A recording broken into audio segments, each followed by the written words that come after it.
Los grandes temas se debaten en la mesa. Buen provecho por rcr.tv, la radio que se ve. Y síganos en Twitter, @rcr750. Bueno, ya hemos dicho en forma general en el segmento anterior lo que es el estado de emergencia, lo que es la emergencia económica, lo que es el estado de conmoción, lo que es el estado de alarma. Vamos a entrar entonces en otros aspectos que son sumamente importantes. Y es que revisando la legislación venezolana, encontramos que hay una legislación relacionada pues con el tema de los desastres naturales. Pero y encontramos aquí un detalle muy importante, ni en la Constitución ni en esta legislación especial sobre los desastres se regula nada acerca de las posibilidades de una epidemia. Les voy a leer un poquito lo que es la Ley de Organización Nacional de Protección Civil y Administración de Desastres. Habla simplemente de lo que es el estado de alarma. Y dice así: es la declaratoria oficial emitida por la primera autoridad civil del municipio, estado o nación, oída la opinión del Comité Coordinador de Protección Civil y Administración de Desastres respectivo, que permita la activación de recursos técnicos, humanos, financieros o materiales, con el objeto de reducir los efectos dañosos ante la ocurrencia inminente de un fenómeno natural técnicamente previsto, ¿no? Eso también es muy importante tomarlo en consideración a partir pues de la legislación que existe en Venezuela, legislación que tiene que ver con los estados de excepción. Existe una ley orgánica de estados de excepción. Esa ley orgánica de estado de excepción también habla de el estado de alarma y lo limita de una manera bastante precisa, pues, ¿no? Dice así: el decreto que... Artículo 8 de la Ley Orgánica sobre los estados de excepción. El presidente de la República, en Consejo de Ministros, en uso de las facultades que le otorgan los artículos 337, 338 y 339 de la Constitución de Venezuela, podrá decretar el estado de alarma en todo o parte del territorio nacional cuando se produzcan catástrofes, calamidades públicas u otros acontecimientos similares que pongan seriamente en peligro la seguridad de la nación, de sus ciudadanos y ciudadanas o de sus instituciones. El decreto que declara el estado de alarma establecerá el ámbito territorial y su vigencia, la cual no podrá exceder de 30 días, pudiendo ser prorrogado hasta por 30 días más a la fecha de su promulgación. Es decir, una sola prórroga, porque se supone que en 30 días deberían tenerse, digamos, todas las disposiciones apropiadas en lo material, en lo técnico, en lo específico, pues que requiera cada situación de alarma. Pero vemos aquí también que carece de toda mención a situaciones como las pandemias, sino que cuando habla de ciertas catástrofes o este tipo de calamidades, pareciera que se trata de terremotos, de tsunamis, inundaciones, sequías, etcétera, pero no habla de situaciones concretas de la salud, como es la pandemia. Y vemos también que nuestro Código Penal no tiene norma alguna.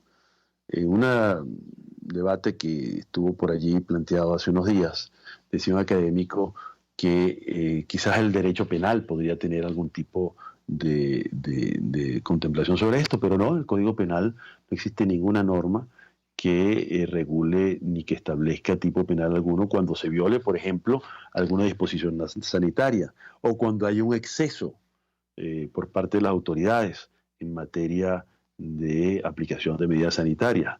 Simplemente existen normas generales que tienen que ver con las lesiones culposas o con el homicidio culposo, que no puede ser aplicado por analogía, por razones obvias, porque eso afectaría pues el principio de legalidad. En todo caso, eso es una tarea pendiente que hay que realizar la legislación para atender pues emergencias como esta, que ya sabemos que no será la última y no será la única. Pudieran haber otras cosas, ¿no? Bueno, nuestra Constitución también habla del Estado, de cómo hacer, digamos, las notificaciones a, digamos, dos instituciones muy importantes. Una es la ONU, porque debe haber, digamos, una contemplación y un seguimiento en torno al Pacto de Derechos Civiles y Políticos, y otra es al Sistema Interamericano de Derechos Humanos, porque de acuerdo con el artículo 339, se debe seguir todos los parámetros de la Convención Americana de Derechos Humanos. No nos olvidemos que el gobierno de Nicolás Maduro denunció la Convención Americana y rechazó, repudió todo tipo de intervención, tanto de la Comisión Interamericana de Derechos Humanos como de la Corte Interamericana. No nos olvidemos que apenas hace 1, 2 o 3 semanas fue negada la aceptación del ingreso de la Comisión Interamericana, que había designado una misión especial para verificar el cumplimiento de los derechos humanos en Venezuela. Esto es algo sumamente importante. Y esto lo relata de manera muy precisa, nada más y nada menos que la Academia Nacional de Ciencias Políticas y Sociales, donde establece pues como un gran problema de funcionamiento de nuestra institucionalidad el que no haya, digamos, un respeto cabal a este deber constitucional y legal, porque también la Ley Orgánica de los Derechos de los Estados de Excepción establece que debe notificarse a ambas instituciones. Y dice pues la Academia de manera categórica, y hay que aceptar este criterio, porque es un criterio técnico, un criterio científico, de los grandes maestros del derecho en Venezuela, que dice pues que se ha vulnerado pues lo esencial del estado de excepción, aun cuando esté justificado en lo material, pero en lo jurídico debe decretarse o debería declararse nulo esta regulación, en virtud pues de que no ha habido un seguimiento y un acatamiento de esta normativa internacional tan importante como es la Convención de los Derechos Humanos de la OEA, y también, llamado Pacto de San José de Costa Rica, el Pacto Internacional de Derechos Civiles y Políticos. Entonces, bueno, vemos aquí que hay un enorme problema, aparte pues del tema material, de que tampoco se notificó a la Asamblea Nacional. La Asamblea Nacional, como único ente electo por el voto popular y único ente reconocido por prácticamente 60 países, las más grandes democracias del mundo, las más solventes en materia de los estándares democráticos internacionales, la reconocen. Entonces, si no la reconoce el gobierno de Nicolás Maduro, tenemos ahí un enorme problema en cuanto a la eficacia jurídica de lo que pueda disponer. Pero digamos, ese es, digamos, el enfoque que queríamos compartir con todos ustedes en nuestro programa Monitor de Derechos Humanos. Y vamos a entrar un poco en los últimos minutos que nos quedan con los temas, pues, de qué hacer frente a todas estas cosas, ¿no? Se habla de unas sanciones internacionales que existen y que están condicionando la situación de emergencia nacional y que, bueno, lógicamente perjudican la obtención de recursos para poder atender suficientemente desde el punto de vista material esta emergencia y este estado de alarma. Pero yo me pregunto, y hago una pregunta a quienes me escuchan, si se suspendieran las sanciones en este momento y a partir de este momento no hubiese tales designaciones o tales sanciones, ¿mejorarían las cosas en Venezuela? ¿Fluirían los recursos para donde tienen que ir? ¿O habría desviaciones? ¿O habría apropiaciones indebidas? ¿O habría actos de corrupción? ¿O habría ineficiencia en la asignación de los recursos? ¿O habría discriminación? Es decir, todo lo que ha ocurrido hasta entonces y que ha sido la causa eficiente de esta situación de carestía económica, siguen presentes, siguen los decretos de las leyes habilitantes, que han creado un Estado contrario a la Constitución, sigue la política de perseguir a la disidencia. Fíjense ustedes, un tema lacerante, el tema de los presos políticos.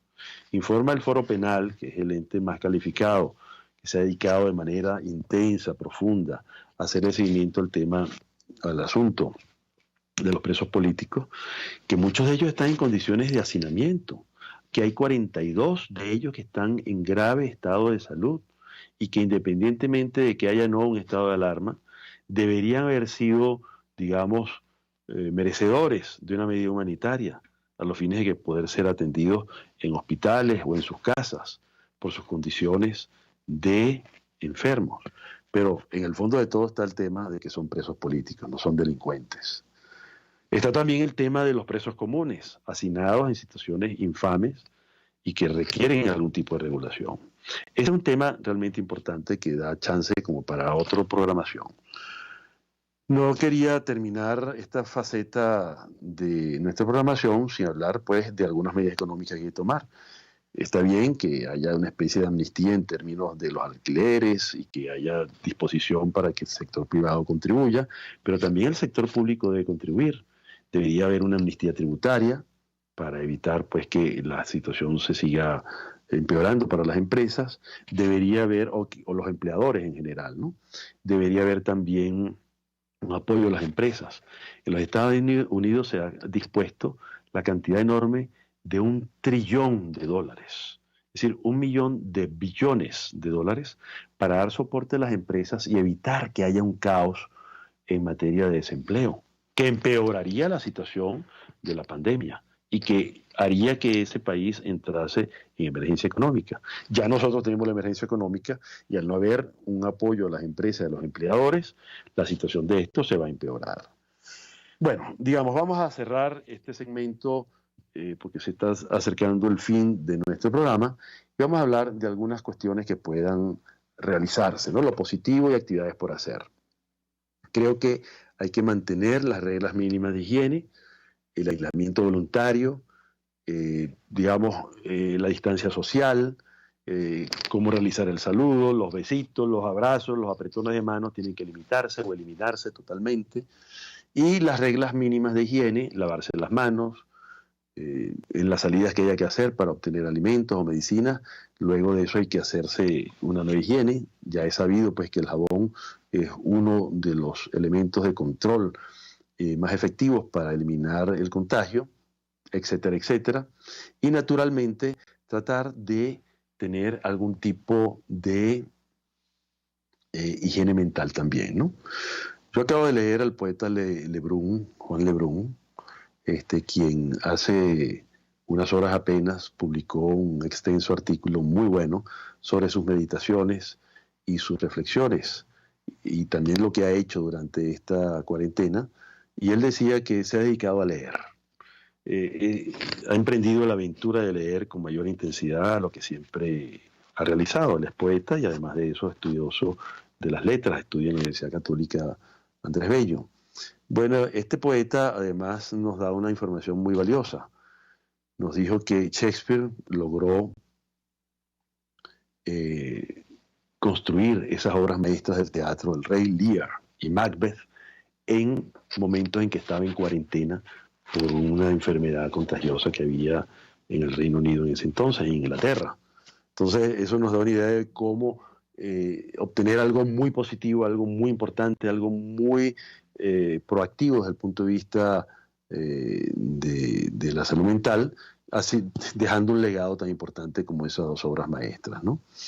Hay también disposición de libros gratuitos en la red Internet, está disponiendo libros gratuitos de distintas vías, etcétera. Uno de los trabajos que veo del poeta Lebrun es que logró traducir del normando antiguo, que es una de las lenguas que de origen el francés moderno, pues, ¿no? Como el latín y otras influencias también externas en ese entonces, pero que, digamos,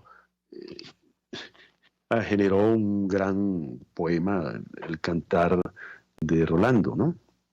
Entonces él lo tradujo al español musicalmente. Eso nos da una idea pues de que también se puede ser muy creativo en estos momentos, en tiempos actuales, no solamente Shakespeare, sino los poetas, los narradores, los cronistas, los escritores, los novelistas, los cuentistas, los teatreros, etcétera, ¿no? También es recomendable ver películas. Hoy en día hay disposiciones en los sistemas de cable. DirecTV está disponiendo una cantidad de películas, de series nuevas, que son sumamente atractivas, ¿no? Creo que es muy importante seguir también los consejos de UNICEF. UNICEF nos habla de una tabla de consejos para padres, en los cuales propone, una cantidad de actividades, cuentos, por ejemplo, leerle cuentos a los niños.